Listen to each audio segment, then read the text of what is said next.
Hey, good evening, everybody. Welcome to the latest edition of You Get What You Get. I'm Rickey Hampton with my great friends, McDougal and Tim Turner. Hope everybody's had a great Tuesday.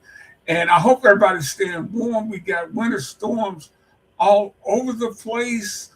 I mean, we got them here in Detroit, but it's just another day here. This is what we get this time of year. But Tree and Tim, you guys better be on your P's and Q's because old man winter's headed your way.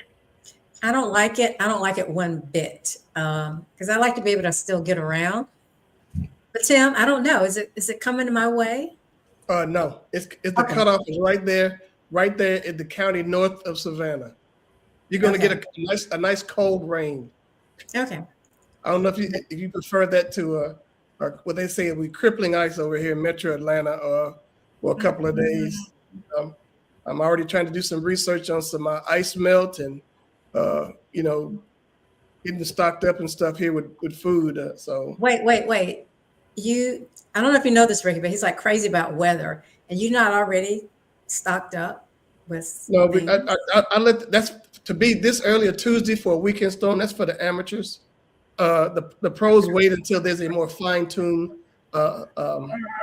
forecast. Right now, they could say it's going to snow in Jacksonville and nothing will happen, and they would have bought all this, all the bread and milk. Yep. You haven't bought bread and milk yet? Two things I've never bought during an ice storm was bread and milk, but I understand that's a thing. No bread and milk here. I just want to make sure I had batteries fresh and remote and all the electronic gear because. But you know what? I thought I was watching the Weather Channel tonight. I thought South Carolina is in the path of this. So, Tree, do keep your eyes open because you're down that way. Well, kind of, but Tim, what say you? No, not that far. Can't come home. First of all, I can't come home, is what you're saying. Yeah, you pretty much once you're here, you're locked in. So, Oh, I can still come, but I'd be locked in. Okay. Oh yeah, you can make the trek, but trekking back, be like my boss was a couple of years ago when I told him not to come up here for an event, and he chose to do it, and he got they let him out early because they saw that it was going to be bad, and he made it as far as Old National Highway in Atlanta, and that is a place where you don't want to be on a cloudless day, much less stuck a week there with snow, surrounded by the unsavory of unsavory. Wow, really? Old National? Come on. Atlanta they just don't get a lot of snow generally. So they don't have do you have the equipment now? Oh yeah, they got stuff. The governor's already mobilizing folks, and what's going to happen is they're going to treat all these roads like well in advance, and then it's going to probably be all washed off by the time the snow hits. So they've done that before, where they treat them like 3 days before, and now y'all this white stuff is on the road, and then the thing comes and it's like nothing. And hello to everybody out there checking us out. You're watching You Get What You Get. I'm Rickey Hampton with my great friends Tim Turner and Tree McDougal. We see you out there. Got any questions and comments, please send us our way. I think that was who was that? Dagmar. Hi. Dagmar. Yeah. What's up, Dagmar Peck? Thanks for dropping in. Hey, we had a great, it depends on who you were cheering for.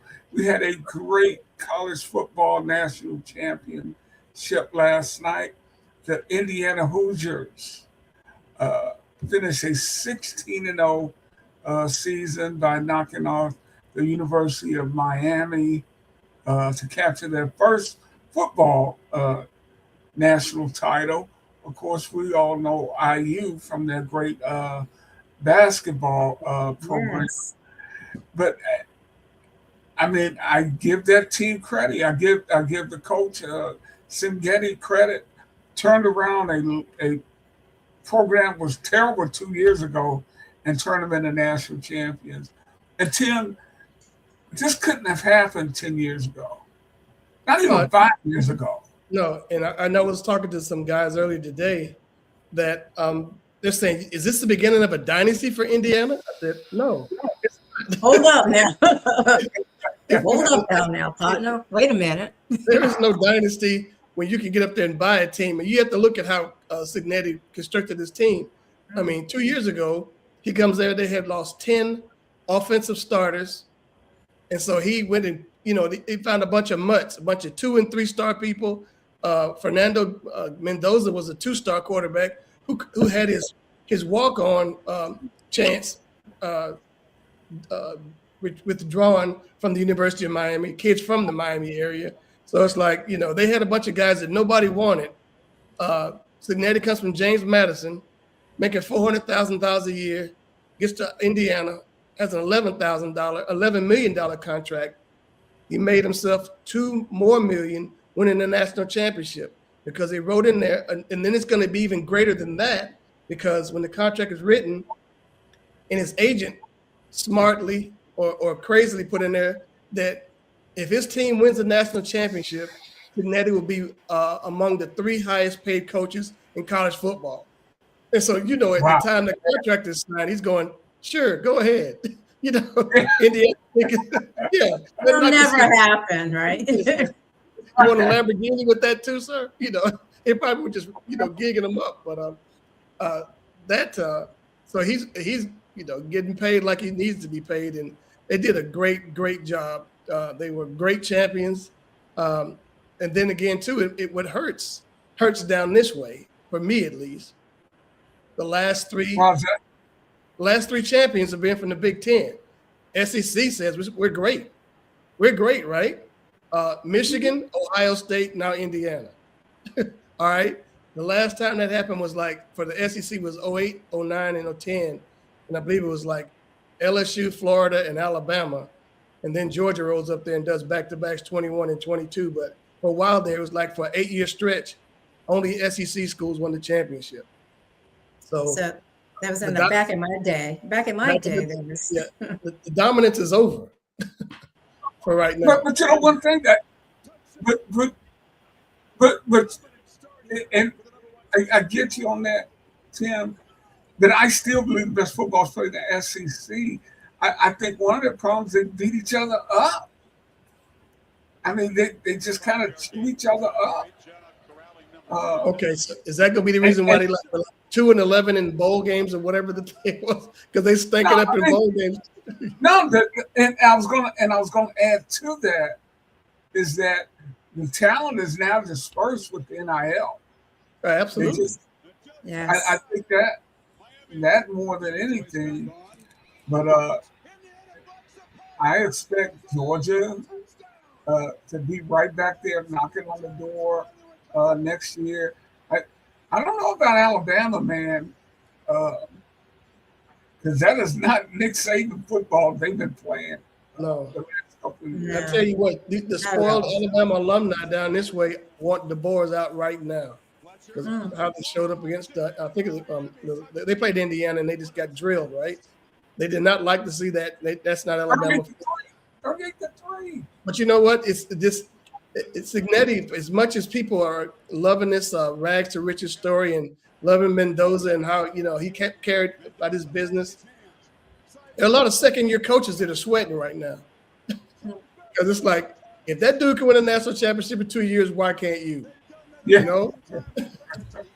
And anybody coming in now, the stakes have been raised exponentially. This touchdown run here. That was a great run. Absolutely. It was a great call. Nobody was expecting him to do anything. 4 from 5. I mean, what a Look at play. that right there. What Wow. do you think about him as a pro quarterback? No. About him, what? I'm counting him out. I'm counting him out already. He's a great college quarterback. I don't know. It depends on where he goes too. Because right now, the Raiders, oh my gosh, they have no weapons except for the tight end. So they're not. They're gonna have to draft around him to do that. The kid's got character. He's tough. He's everything you want in a quarterback. But I don't know how that's going to translate in the NFL. Boy, this kid from Miami is a football. That kid right there, he made himself a Yeah, ton of right money there. too. Yeah. Tony, the Tony kid. He was outstanding, and I don't think Carson Beck hurt himself for this whole playoff run. They had the toughest road to go, Miami, because they were the last team in, Yeah. and then they had to beat a bunch of folks down the way. Great play, Beck against Ole Miss to run it in for the touchdown. He only had one mistake, and it cost him at the end of the game. He got greedy because he didn't have to throw it that deep. They were marching down the field, and they had time to take care of business. And again, coaching comes into play right there too, because just before the interception, and I thought was ill-advised, Signetti called a timeout. Instead of letting the clock just run, he called a timeout. He reset his defense, and that defense being reset saved him. So it's why he's got an $11 million contract, and I'm sitting here talking like this. What are you saying about us? We're not paying you well or at all. Not $11 million by any stretch. I love them. Paying you with our Kindness. smiles and Well, whatever. what do you guys think about the setup now? The setup? With the whole playoff system. Did you like this? Yeah. Well, Tree, what did you think? You go first. Okay. I'll fill in after that. I liked it, but you know what? People still want more games. Right. They're talking about 16 now, okay? 16. And the next after that is going to be 24. And after that, it's going to be like the basketball tournament. Like the basketball. Trey, it's just like basketball. If you put 64 teams, people are going to complain about, well, why didn't number 65 get in? Exactly. Yeah. You know, so We want more games. We want the 3 degrees. What? Just more. Exactly. It's all about money, because I'm quite sure the viewership for all these games went through the roof. Number one, because most of them were really good games. The only one was a stinker, was Alabama's game against Indiana. I believe it was Indiana.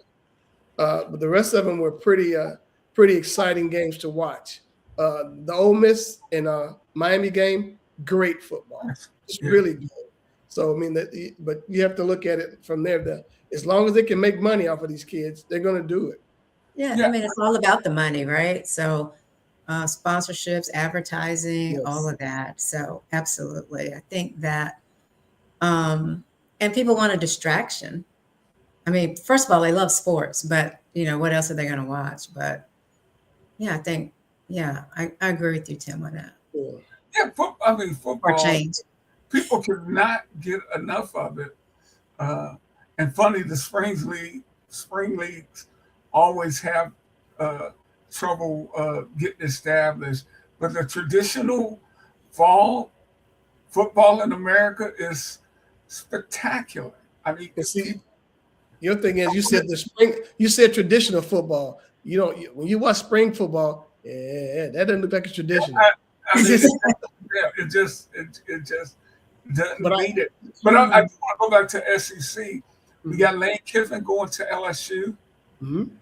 So I expect the SEC to step back up to its role, its prominence. We got Texas in the SEC, Oklahoma. Vanderbilt had a top 10 program. The things that's really standing out to me this year, guys, Indiana won the national championship, and Vanderbilt had a top 10 football program. I'd have lost my life savings betting that.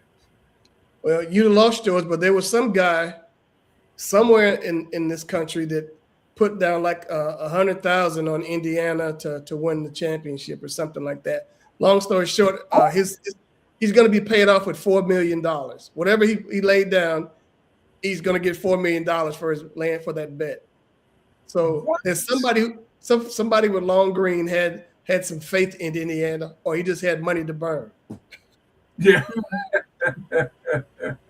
So wow. I don't know. Yeah. Good for him. Yeah. Yeah. Last time somebody went 16-0 in the NCAA to win a championship, You guys want to guess? It was 16-0. 16-0. That's the thing. I do not want to guess. It was an 1870 something. Yale, the Yale Bulldogs were the last one. I saw that in the notes. I know that was your second guess. The Yale Bulldogs, but they're the ones that win the championship like that. So it's been just. You remember that game, Tim? I do. I remember. I was walking around the stadium, couldn't find my seat. So I was just rolling around, going in circles. Every time I came out, it was 1800s, and somebody kept trying to get to go into a field. But that's. I'm glad you found your way out. Your way out. Yes, for sure. But that was just a great game by those guys.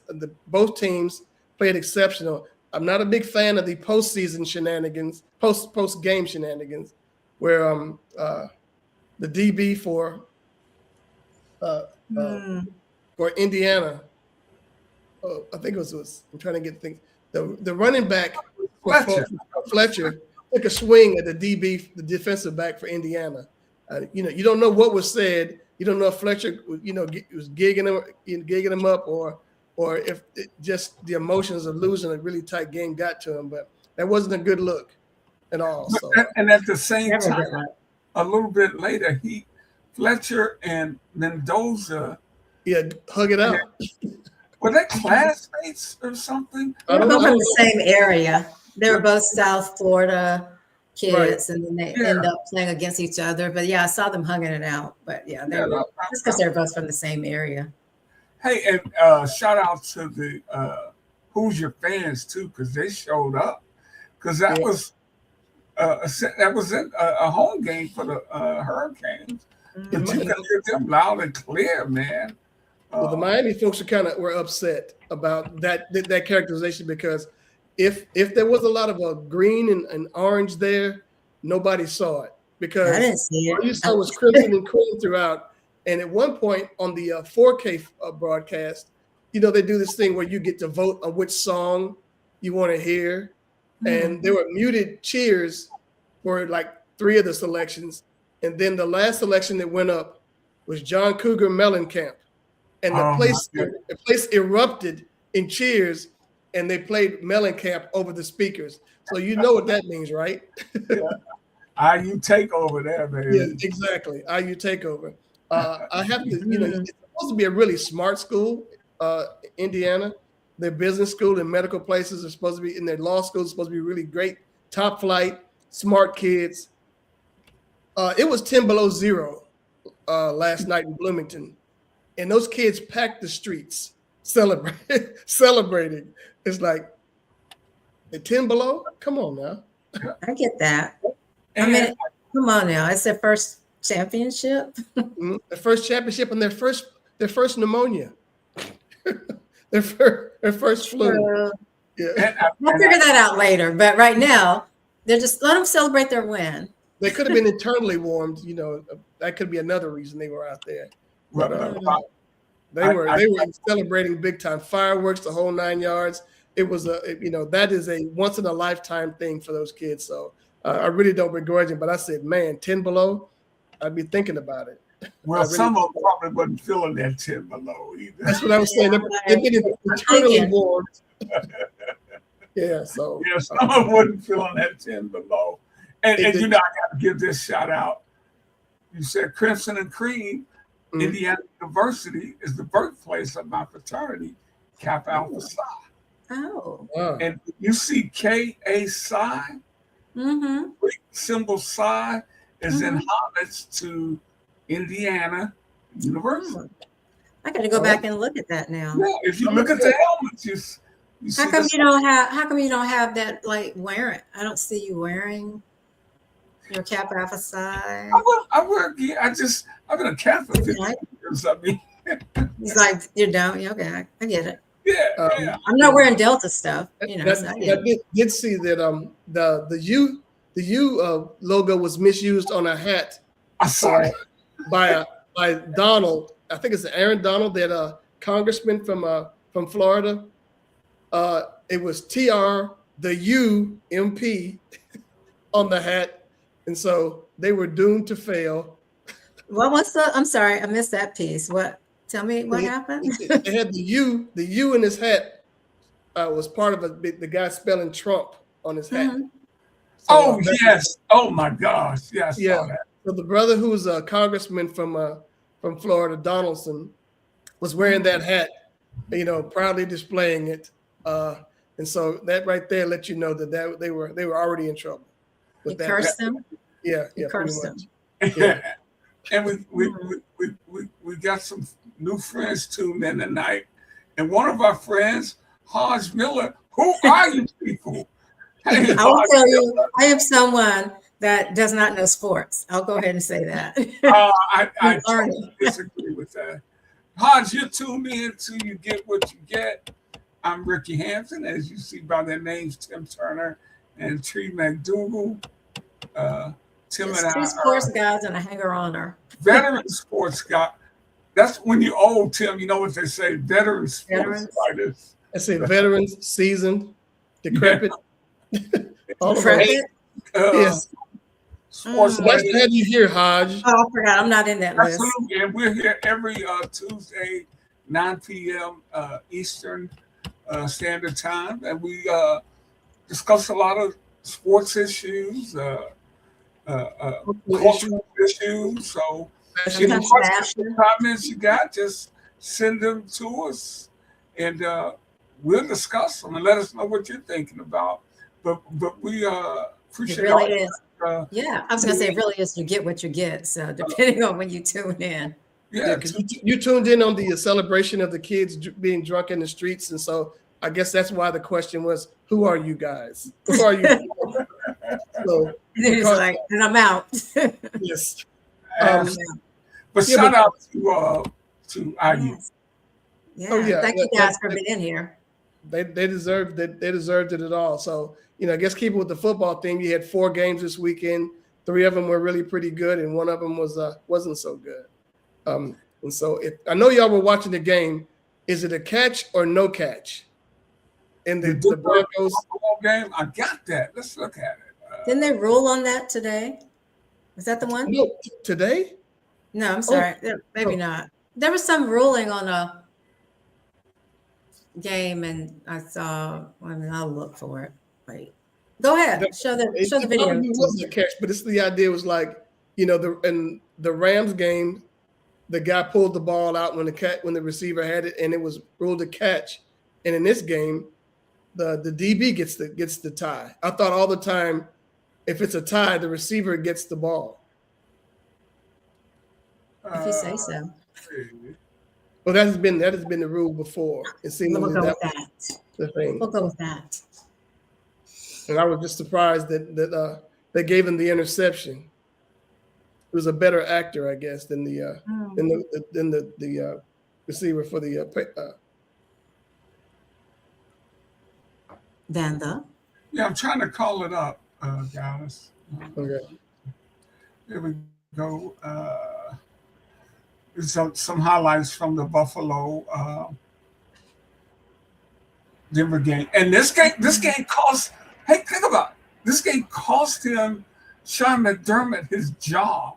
That call cost him his job. He was fired shortly after this game. Right. Well, he started the next day, I believe. Yeah, they don't mess around with the fire. He was coming back because that evening he was making call to his coaches talking about the next year. And then he gets, goes to work on Monday like nothing was going on. He's like, he's gonna remember that King holiday for a long time. Wow. They're like, nope, you got to go. Gotta go. You don't have to go home, but you got to get the hell up out of here. I think it's the right call, guys. I thought it was a catch. He was on the ground, right here. I got the ball. I have got it. I'm on the ground. Yeah. How do you snatch it from me and say, yeah, that's an interception? Bam. I think it could have popped back up and just nonchalantly gone back to the huddle. And they would have said, yeah, he thinks he caught the ball. But the way he rolled around like he was hurt. Yeah. And the cat comes up with the ball. that cost Sean McDermott his job. That cost him his job because that was going to be it going in for a score. Absolutely. And they were going to get a field goal out of that. That would have been Buffalo's win. Hey, wasn't Brandon Cooks involved in a controversial play with the Saints a couple of years ago? I think he was. I'm at least familiar with it, but I really, they're the mortal enemy of my Falcons. So I should know if they did any kind of malfeasance. I should know that about these people. You should know. And see, look at McDermott. He's like, what's up? I'm going to get fired tomorrow if you don't change the call. So he didn't say that to the referee. I thought you were reading his lips or something. No. But the thing about it was that call hurt, but what hurt more so than he had Josh Allen with 4 turnovers, 2 fumbles, 2 interceptions. Okay? I mean, look at this, though, guys. That's a catch. He's on the ground. End of story. Yeah. He had control. Past tense. Yep. Yep. That hurts. It does hurt. So McDermott out of a job. He's out of a job. So now I understand that because we're bouncing around here, that Daboll, who used to be the offensive coordinator, is now the former Giants coach, that Allen is lobbying hard to get Daboll back as the head coach in Buffalo. Really? Yeah. So because he said he was, that turned him into the quarterback who he is, with Daboll being his coach.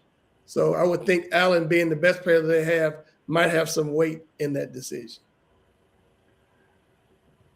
Well, you got John Harbaugh was introduced today in New York as the head coach of the Giants. He's a good coach, man. Good, solid coach. Be interesting to see how he develops Dart. And I think the time he spent with Lamar Jackson would help him in that respect, because Dart does a lot of the same things that Lamar does. And I want to ask you about Kevin Stefanski going to Atlanta. Yeah, we're going to do that. But I wanted to go back to this thing with Harbaugh developing. It's more so Todd Monken's offense. That opened up a lot for Lamar. And I wanted Monken down here as a head coach. And everybody says he's better as a coordinator. And I think Harbaugh's going to take him to New York with him. So that's gonna help Dart a whole lot. Down here in Atlanta, I kept hearing about Stefanski. I didn't care one way or the other. I just wanted somebody in here who was different from Ra, because Raheem was not a good coach. I hate you saying that, man. You're right. He wasn't. And it's like, if they were going to go down the route of, like, if they gotten a guy like Flores, and it seems like, what was the rush in this decision? Because I would definitely put in a phone call to McDermott before I would Stefanski. But it already had the press conference and things were rolling downhill on that. But I like it that he's an offensive guy. They've got great offensive weapons that have been underutilized the past couple of years. He was calling his own plays when he was an offensive coordinator in Minnesota. And in Minnesota, he had as a quarterback who made the guy an all-pro quarterback is Kirk Cousins. So they worked together before in Minnesota. And with Penix out to mid-season next year, it's going to be Cousins or somebody else is going to come in there. So on that point, I think it's pretty good, because you're going to have some measure of continuity, because he knows the system already. But on the other side, this is a very dark city, very chocolatey, very black. And to a person, nobody wants Stefanski. Everybody's holding him responsible for the lack of playing time and lack of development of Shedeur Sanders. And so there is much hatred going on in here. My son, I texted him saying they're giving Stefanski a second interview. He says, if they hire him, I'm going to boycott the Falcons this season. and they hired him. And I think all these people making the noise about these boycotts are boycotting the same way I boycott liver. I didn't eat it. I didn't eat it anyway, so it's not. It's Right. not like it's not a real boycott. And these people screaming are not buying tickets to go to the games. It's just bumping their gums. So I'm going to boycott too. Then I'm going to join the bandwagon of join the boycott. That's, Well, you know. Brian Flores deserves another shot, and somebody's Mhm. He does, and I think that him up. and you wonder how much of these legitimate shots people are getting. There's still 7 jobs that are open. Right. I think there are. Yeah, so it's like legitimate. You're saying? yeah. Well, there's like Harbaugh's in New York. You got Stefanski in Atlanta. The defensive coordinator for the Packers, Jeff Hatley, is now the head coach of the Miami Dolphins, and Robert Salah is now the defensive coordinator for the 49ers. Got signed today as the head coach of the Titans.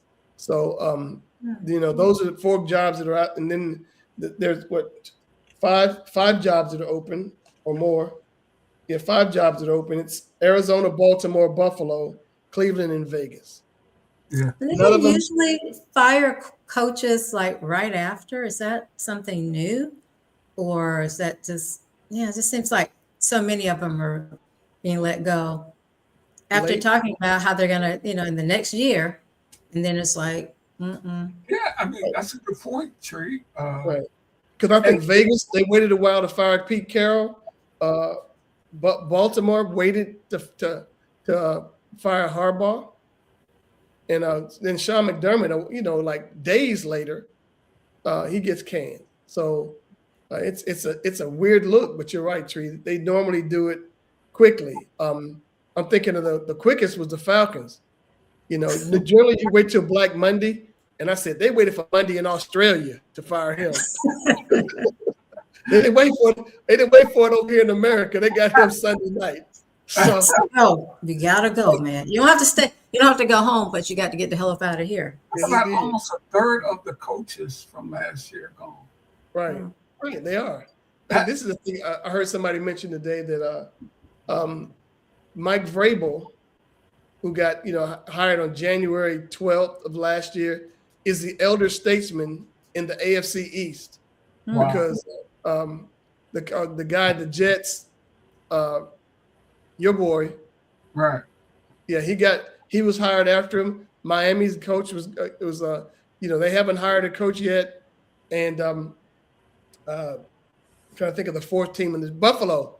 That none of them have coaches. So Vrabel is like the senior guy, and he's only been there since January of last year. So that whole division's been shaken up.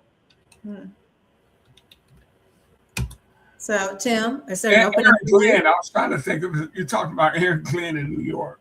Yeah, Aaron Glenn. No, there's no opening for me because I'm an old dude that they won't listen to me. I can't relate to the kids. I haven't practiced too hard. As a matter of fact, I was just before I came in here. Remember the Titans was on, and Coach Boone. That's pretty much my model there, Denzel. Your hind pot.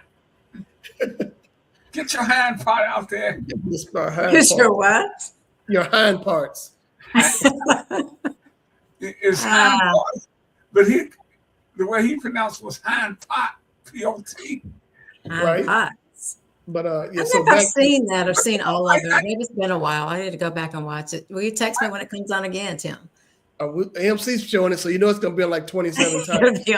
It'll be on like tomorrow. I turned on the TV first initially, and I'm like, oh, Beverly Hills Cop 2 is on again. Armageddon again. That's how they do. I'm not complaining. I love Armageddon. That's one of my favorite movies. Really? But, okay. We'll talk about that offline. Really? That's pretty good. But Well, being a tough guy, and I think a lot of these cats, they always go in the opposite direction. They want disciplinarians, and they want guys that are stern once they have somebody who was lax. And that was the case here in Atlanta. Mm-hmm. Speaking of lax, no, that was the case here in Atlanta when Rob Raheem was very, very laid back. They didn't practice on Wednesdays. They had walkthroughs. There was 1 day less of practice. He was very, very player oriented, and people thought that he was way too soft on the team, and so People thought, what do you think? Well, I think he was soft, and I thought he was a bad game manager. So Who's that? Jim? Raheem Morris. I was saying that people go with disciplinarians after they have a real soft coach, and Ron was soft because they would have they have Tuesday off, and then Wednesday they have like a walkthrough instead of like going out and actually practicing. So that leaves Thursday and Friday and Saturday to get ready for a Sunday game, and that's it seems like that's didn't work so well. It didn't work well at all because people didn't hit. Like in preseason, the first team players didn't play at all in the preseason. He saved them for the regular season, and then there were always great mistakes in the first game. So that they needed to change in somebody who was more structured than Stefanski. So that's very interesting because there are people here in Detroit would say the Lions practice too hard because they hit. Well, you only got so many days you can hit. Right. And then in training camp, they hit all the freaking time, and they've had injuries out the wazoo the last couple of years, and a lot of these guys getting hurt in practice. Right. So it's a fine line you walk when you do that today. But if you don't, because one thing for sure, if you don't hit, you're not going to tackle well. And watching Atlanta play, there were tons of missed tackles. I saw the Rams wrap people up. Broncos wrap people up. They hit them, and then they drive them into the ground. And see, I don't see a lot of that. I see a lot of stuff where the Falcons will throw a shoulder at you and hope that the inertia will knock the guy off his feet, that kind of stuff. And it's like, no, you got to hit people. Atlanta's not the only. It's a lot of guys that tackle that way nowadays. Well, that was watching Deion Sanders play. I'm still waiting for Deion to make his first tackle. But nobody really threw on his side of the field because he had such outstanding athleticism. He would pick those bad boys up and take them the other way. He wasn't a tough guy to hit anybody, but it's just you want to see more of people getting blasted. Granted, they want to take that out of the game for the most part, but you want to see, let it be football, let it be tackle. And that's what the Rams. The protection the quarterback gets is just ridiculous nowadays. You can't lay a finger on him above the shoulders. Otherwise, it's a 15-yard penalty. Then you can't hit him low on the knees because that's the Brady rule. When Brady went out with a torn knee and people were upset about that. So you have to you got like a postage stamp piece on the guy's body where you can actually hit him. So, and it makes it really hard on the defensive players.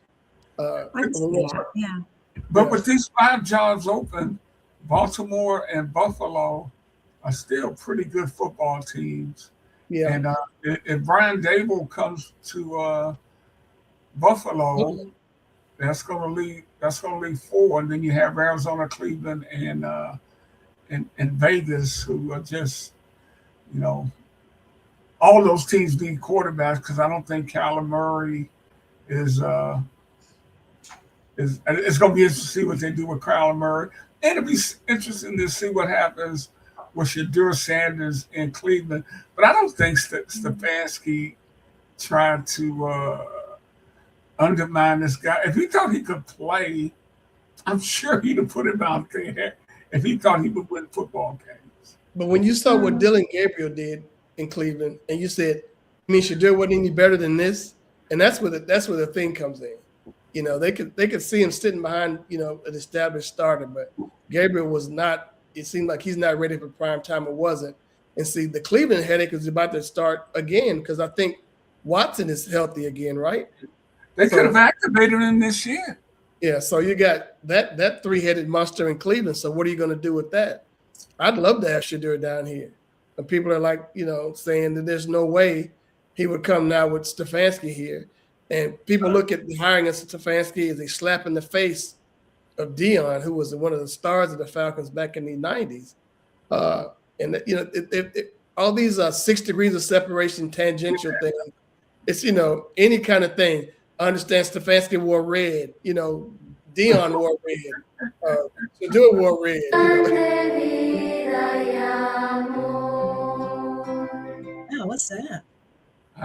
have no idea what that means. Melody Dion.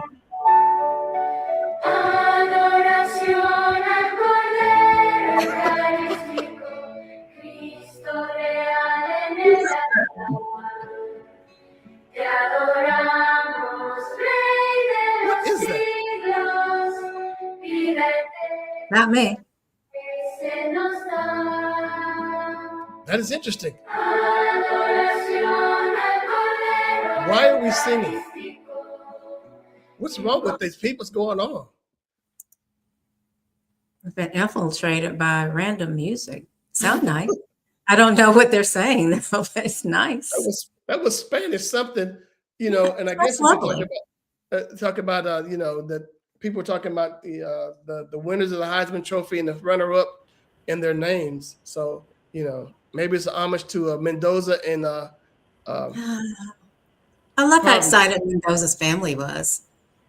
oh yeah. And I didn't know the story behind his mom. She has MS, and it was a feel-good moment for that entire family to come up in there. But you know, we've not talked about the Bears and the Rams and what a great game that was. Mm. And you know, they could have pulled it out. You know, and Bad Caleb, weather. They had bad weather. That's what Chicago fans like to say. Caleb needs to do a better job of not throwing his teammates under the bus. In that, you know, he said we could have won this game, but we all need to be on the same page. And essentially, he was saying that DJ Moore ran the wrong route, which is why the ball was intercepted. Yeah. So, you know, you can just read between the lines on that one. He needs to not do that because, granted, he played a really great game, and that touchdown pass to Komet was just a thing of beauty. It was. You never do count those guys out until, you know, you have a bad turnover late, and then it's all she wrote. So, hats off to the Bears for a really great season because folks were talking about Mendoza today saying, do you think he's going to be a great quarterback in the NFL? And if he doesn't shine in the first year, will he be considered a bust? And I saw where Jeff Saturday was on and said, people thought last year that Caleb Williams was a bust. But you see how he played this year. Right. You know, second year. What do you guys think? What do you guys think? Oh, he's night and days better than last year. Oh, Caleb Williams? Yeah. Oh, he's terrific. But I'm talking about Mendoza. What do you guys think? unfortunately, he's terrific because he's in our division. The one thing about Caleb, though, he's going to make some spectacular plays, but he's going to throw you a couple too. So you better jump on the ones that he's going to send your way, and that's eventually what the Rams did. But I can't wait to see the Bears catch that first place schedule next year. But they have to go out to Seattle, and the Lions going to be rolling with that nice fourth place schedule. Yeah. Already got us at about 12. That's a silver lining for missing the playoffs, huh, Rick? You get that weak schedule? Okay. And we're fourth place. We were last place. You were last place. Dude. The Lions were in first place on November, the week before Thanksgiving. They went first place, and they finished last. Atlanta was tied for first. The division's very good, the NFC North. Oh, absolutely. Atlanta was tied for first with Tampa and Carolina, but they had a sorry record within the division. Everybody was 8-9, which gives you an idea how bad it was. And plus this year coming up, they got a game, one of those international games again. Yeah. So, and that's a home game. So they're taking one of the home games away. Hey, we need to get to the baseball before we get out of here. But before we do, Penix's first future? Did Stefanski speak to that at all? He hasn't yet. But the deal is this: play action is what made Kirk Cousins a Pro Bowler. Penix does not like getting under the center. Okay, he's going to have to learn to do that because that renders half the offense useless. If you can't fake a run and everything looks like a pass, they just pin their ears back and come at you, which is why he's on his third knee surgery. People are just coming out there and just going right at him. So he's going to be out for half the year. They're going to have to find somebody. So, and it may be Jameis may be out in New York. You know, who knows what's going to happen. So you're looking for somebody. So I think Cousins is a good stand-in until he gets back. I mean, at least the he guy is, knows. but I can't forget how selfish he was last year. He was afraid Penix was going to take his job, and he lied about being hurt. And then the team finally said, "Look, we can't have you out there throwing passes that are 7 miles per hour. The receivers are waiting to He's get the lost ball." He's So- lost his fastball, huh? He did because he couldn't step into it because he had that bad Achilles, but he's healed up now. So, well, that's enough about that. You know, we'll talk about, I guess, close out with baseball because the Hall of Fame ballots have been cast, and it's going to be a 3-person class this year. You got Carlos Beltran, Andrew Jones, and from the old timers group, Jeff Kent. So. San Francisco Giants. Yes. Timers. San Francisco Giant and New York Met. Tell you, if you play in New York, you get special compensation. All 3 of those people played in New York. Drew played for the Yankees, Kent played with the Mets, and Beltran played for the Yankees. But to just watch this guy. This video itself is just amazing. So you Man, don't you like, see the expression on the shields. That's Look like, at this face, yes. you dirty dog, you. I mean, look how Going far back there. he runs. yeah. See, the thing is, his defense was so spectacular. He put 3 pitchers in the Hall of Fame. Glavine, Yep. Smoltz, and Maddox will all attest that how many runs that this guy saved him. Yeah, And and that's the deal. you know what? And you're exactly right, Tim. Because even when his hitting tailed off, I mean, how many runs did he save a year? I wonder if they probably didn't keep that stat back then. It had to be an enormous number. Look I'm at thinking somebody did. Maybe not officially, but yeah. Tim, you don't have that number? no. Mm-mm. But I'm sure that they have it in the stats. The people who made the argument for him Like, yeah, man. being in the Hall of Fame because he was of the generation. He was the best center fielder of his generation. You know, people Maybe argue all about Mays being the best ever, but this dude here made every play. Wow. He was This outstanding. this would save 3 runs, the announcer said. Yeah. I mean, which is the equivalent of hitting a 3-run homer, right? Well, it's like these runs saved. They have that stat now. You know, they have these sabermetrics or whatever they're called, and they've already given some sort of equation to what the work that he's done. Look at You know, it. the grounds people are not happy about that, but there's a shot right there to center field, and over in Montreal, diving catch. Wow. Just He doesn't make bad plays. Look at this. Like Glavine went wild because he thought it was a hit. So, you know, that dude is always out there doing his work. Chipper Jones said today that essentially what took him so long, because this guy's the best to ever do it. I want to get to the one where he robs Barry Bonds. Well, Albert Pujols doesn't like him either because there's one for Pujols. He thought he had one. No. But I love it. look, this guys, this is just a couple of. He did this all the freaking time. All the time. He got used to it. It was just spectacular all the time. You see, he reaches over the fence and pulls a home run back. Yeah. And always, I got it. Yes. I Look got now. this. Look at this. I got this. Well, see, I got it. Wow. This Andrew guy McDougal. shakes his head. All you just look at it and it's like, you know, he's dog cussing him. It's hard enough to get a hit in Major League Baseball, but then to have somebody out there like that, you know, is essentially a brick wall that's stopping you from making a play. That gets back by up him. a That's second. a home run. And not only that, for the longest, he was a great hitter. Oh, that's what the deal is on this. I mean, he was a power hitter as well. You have center fielders who really got people that could hit. because there's will be a guy who come up here. Jim Edmonds will be up in a couple of years, and Jim couldn't hit like this guy. Mays could hit. Here he's about to rob Jeff Bagwell. Oh, that's Ken Caminetti. That's in Houston. And you had to go up that hill, Taos Hill. They've taken that hill out. I'm glad. Because Just I'm so surprised, we could I'm get surprised killed. they get hurt. Yeah. Going up there like that. So Yeah, that was Tim, cute. back it up. What's dog cussing? Well, that's when you bark. Is that a term from where you are, from where you're from? I've never heard that term before. Yeah, that's where I'm from. Okay, Dog Thank you. cussing, yes. dog cussing. Okay, I want to get this one before we get out of here. Because we got to show Beltran some love too. But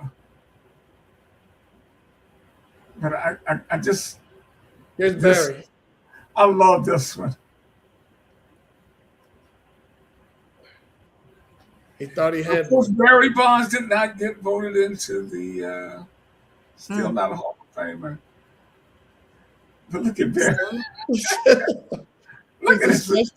Totally disgusted. Okay, you can go ahead and go with Beltran. Oh, Barry's not done yet. He's like, Still looking back at it. yeah, come on, man. You sure I didn't make that? Come on, man. Let me go. Let me talk. It's like when you look back and think, did I lock my car? Yeah, he starts clicking the key fob on it. It's like, But the reason why I love that so much, that's just ultimate respect from a hitter to a guy. And I love seeing that. And Well, this is his ninth year on the ballot, and so that it's good that he got in there. I think this is Beltran was and that's his the joke. fourth year on the ballot. So it took a decade just about, but he finally made the Hall of Fame when there were so many other undeserved people in there before him. So it's good to see that on his part. And Carlos Beltran, he was the gold standard as a hitter. But I think wasn't he supposed to be the Mets manager and got caught up in the controversy in Houston with the cans, that kind of thing? Yes. Okay, Yeah. and so that people tell me and people who might not be familiar with that. well, it's the World Series. They had this deal where they would bang these trash cans, and it would be a signal for the pitch. Oh, And okay. he was I remember that. supposedly involved in it. I think this is Carlos Beltran involved in it. The manager got fired. Some other people had to move on because of it. So, but he was without a doubt one of the baseball's great hitters. Yeah, terrific. Just terrific. Are you surprised Manny Ramirez hadn't got in? I was, because I heard there were a couple of people that had chances. One was Andy Pettit. I didn't know why they were saying he would be there, but Pettit. And I thought Manny would get in because he's just, beyond. He was great in the field, and he hit like nobody's business. He was an outstanding hitter. A lot of cats, but you have to get at least 75% of the ballot, and I think he was somewhere in the 50s or 60s. And as the years go by, people start really respecting what people do, or getting a greater appreciation for the player, because those numbers are not going to change. They don't change at all. It's just. I just saw a picture of a shot of Willie Randolph congratulating. I forgot that he managed the Mets. But Tim, as we know about these Hall of Fames, friends will vote for their friends. Yeah, friends will vote for their friends, and we just had the second class for the Black Sports Writers Hall of Fame finish up, and a guy that we really thought should have earned first class consideration, much less the second class consideration. Roscoe Nance was not voted in, and not begrudging the cats that were in there that got voted in, but I'm looking at total contribution to the sport and elevating some of these characters. The SWAC would not have been what it was without Roscoe. Right. And then he went on and moved on to USA Today, where he earned a great deal of respect in NBA circles as well. I had a chance to have a brief conversation with Mark Spears of ESPN, basketball guy, and I know he had an enduring respect for Roscoe. I mean, he just went on and on about him and just thought the world of him. And he pretty much took him under his wing when he was, just starting out on the NBA beat. So he was a mentor to a lot of guys. I owe my sports career to him. Absolutely, I do. He opened a lot of doors for me. So I mean, so that's why I feel like this has been a tremendous travesty that they didn't have a room for him to be in this class. Granted, the cats that are in there, congratulations, because I know them all, and they all have made contributions to the sport. But I think that some of the people who have laid the foundation of it deserve a special dispensation in terms of the weight given to their candidacies. Yeah. I guess I don't know who's making arguments for or against them. Generally, it's people. You have to have somebody up there supporting your argument, and I'd like to know what the process is. So, yeah, you have to help me out with that, Rickey. Hey, brother, I would like to know too. Because not only Roscoe, Fred met you out of Chicago with the Chicago. Right. Fred, oh my gosh. Yeah. Fred was a pioneer. I mean, that's what I mean. These older cats that didn't do it, that are not in there. I mean, that's a problem. Is it that the people who are voting are younger, didn't know them, or their contributions, or what do you think the issue is? Besides friends voting for friends, but other than that, yeah, what do you think? I honestly don't know. Even though I vote, I get a call. Hey man, who you voting for? Because I know these guys, I don't really need the criteria. This is what this guy did, because I know what my great friend Cliff Brown did, and that's what I couldn't think about. It's Cliff, Rob Parker, great guy, great. Ron Thomas, he's one of the few. Ron Thomas is one of the few pioneers. Because I remember meeting him when I was in college. Right. He was a beat writer for the San Francisco Chronicle, and he was in Atlanta covering the Hawks Golden State game. And he lives in Atlanta now. He's the head of the journalism department at Morehouse. Okay. So so it's I mean he's earned it, as did Gary. Gary on the management side. I mean there he was. I think he was in Milwaukee for a long time as the assistant or associate sports editor. All those guys, they deserve it. Absolutely. It's just disappointed that Roscoe wasn't included. And it's a lot of guys deserve, like Fred Mitchell, who's also a fellow place kicker, along with Tim Turner. He plays kickers. Yeah, we got to get sports writing place kickers in the Hall of Fame. Yeah. We're a dying breed. For sure. Hey guys, we got to get out of here. Great conversation. Hey, I'm glad to see so many new visitors to our show tonight. We're here every Tuesday at 9 p.m. Come check us out again next week. For my great friend Tim Turner and Tree McDougal, I'm Rick Hampton. Peace, everybody. See you next time. Be kind, everybody.